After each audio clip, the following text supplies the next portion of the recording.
Hello everybody, I'm Charlie, and I'm about to show you a bunch of stuff that I just purchased. I'm going to be making a forge. I'm going to put it into use tomorrow. I saw this video on YouTube by Andy Alm. It's making knives out of railroad spikes. It looked pretty cool. My grandpa used to do that kind of stuff. So I think I'm going to try it out. And I ran across a bunch of other videos on YouTube. A guy named Trenton Ty from Purgatory Ironworks out in Georgia. That's where I got the plans for the forge. I'm a little bit angry. It was not exactly as advertised. Good videos. I watched all of his videos. They're good. I recommend them. But yeah, I'll show you the pieces here. Now this is all the parts required to build the forge that Trenton talks about. Now he says in his video, do not use galvanized steel. He says use black iron because galvanized steel, when it gets hot, will give off chemical. I'm not going to go into all that. You can watch his video. But for demonstration purposes, he uses galvanized steel. He says that the store was out of the black iron. Well, I don't think the store was just out of black iron. I think there's no such thing as 2-inch black iron. So I'm gonna put this thing together. I'm not going to show you that because you can watch him do that.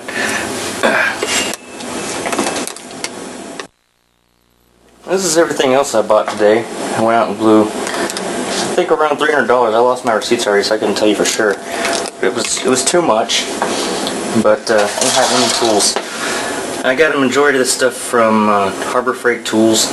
They're renowned for their cheap, and I mean cheap, you know, in every sense of the way, tools. Those things will probably turn to mercury as soon as I hit the fire. Got some welder's gloves.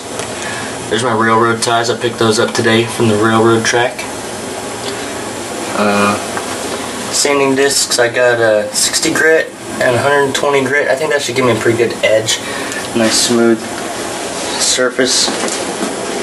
And this is what I'm going to be using to power my forge. It's a little 12-volt car vacuum from Harbor Freight. It was like $9. Probably gonna burn up.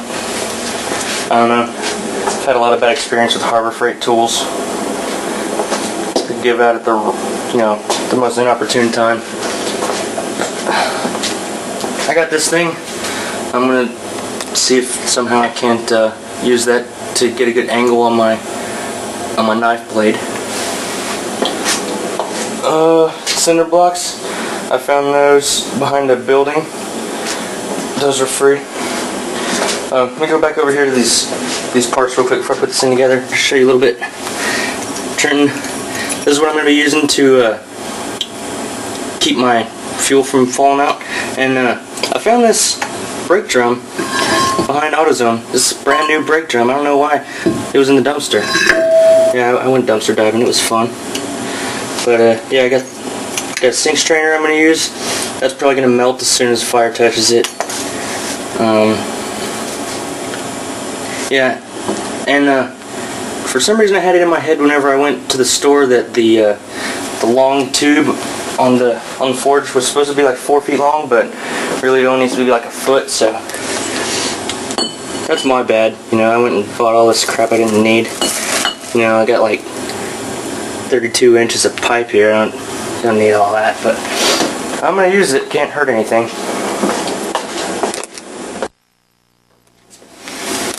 Well, here's the forge as done as it's going to get tonight. So I got a 5-lug hubcap. I was going to try and bolt it to this 4-hole flange.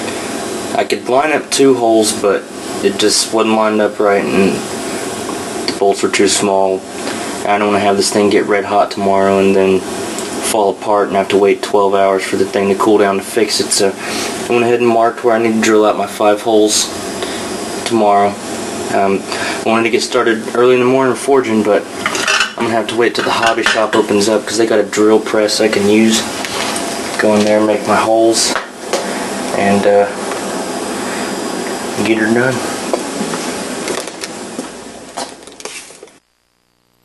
I couldn't sleep, so I come out here and started messing around with this thing again. I thought, you know, this cheap little vacuum cleaner might not have enough power, so I decided to take it apart, you know, because this filter and stuff, and sucking through this canister, that's just unnecessary resistance on it. So I figured I'd turn it into a blower, just attach it right to the end of my pipe there. But yeah, I opened it up and got to looking at it. This is all there is to it. A little bitty electric motor and a switch. There's no resistors or fuses or anything. I guess that's what you get when you buy a $9 vacuum cleaner from Harbor Freight.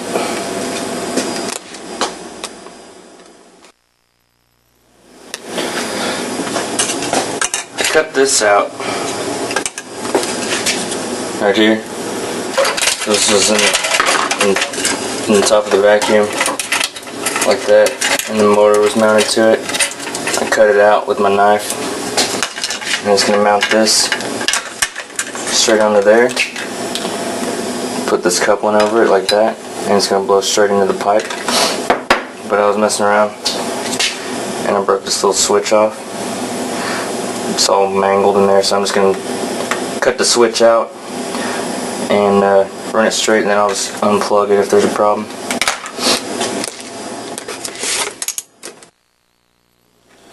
Here's the final version of the blower.